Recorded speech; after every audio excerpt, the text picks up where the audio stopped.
السلام عليكم ورحمة الله وبركاته. أهلا بيكم كل متابعينا على قناتنا كريز وحبان، يا رب تكونوا بخير. النهاردة إن شاء الله هنعمل صينية بطاطس سهلة وسريعة. أول حاجة جبت البطاطس بتاعتي وقطعتها التقطيع اللي أنا عاوزاها، وجبت كمان بصلتين كده وقطعتهم جوانح، ومعايا فصين من الثوم. أما التوابل هيكون معايا ملح وفلفل وكزبرة وبابريكا رشة من القرفة ورشة كمان من السبع بهارات، ومعايا فلفلتين مقطعاهم برضو شرايح، وكمان العصير الطماطم اللي مصفيه.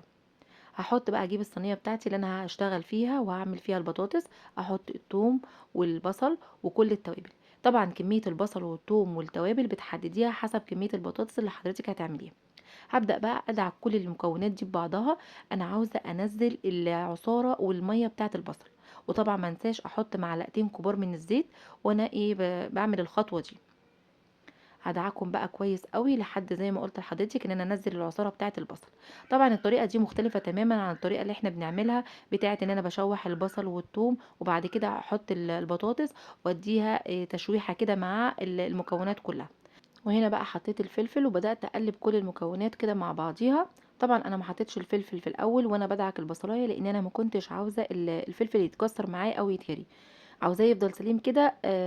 وبعد كده هجنب بقى شويه من الخليط ده واحطه على جنب لحد ما احط البطاطس بتاعتي، وبعد كده هحطه فوق البطاطس. طبعا هحط كميه البطاطس كلها اللي موجوده عندي وهبدا اسويها في الصينيه كده. ملحوظه بس مهمه كده، انا عاوزه اقولك ان انت كل ما يكون البطاطس كميه كبيره عندك هتحطيها في صينيه واسعه عشان البطاطس عندك تستوي. وهحط بقى عصير الطماطم زي ما حضرتك شايفه. وهبدا كده افرقه كده واظبطه عشان الصينيه كلها تبقى واخده العصير بتاعها. هحط بقى الصينيه دي عندي على البوتاجاز من فوق لحد ما تستوي، وطبعا هتبدا اللي تتسبك الطماطم اللي عندي وازود الميه شويه بشويه لحد ما البطاطس تستوي.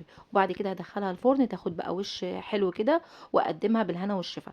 ودي كانت وصفه سريعه وسهله لصينيه البطاطس. يا رب تكون عجبتكم، وان شاء الله اشوفكم في فيديوهات جايه كتير، والسلام عليكم ورحمه الله وبركاته.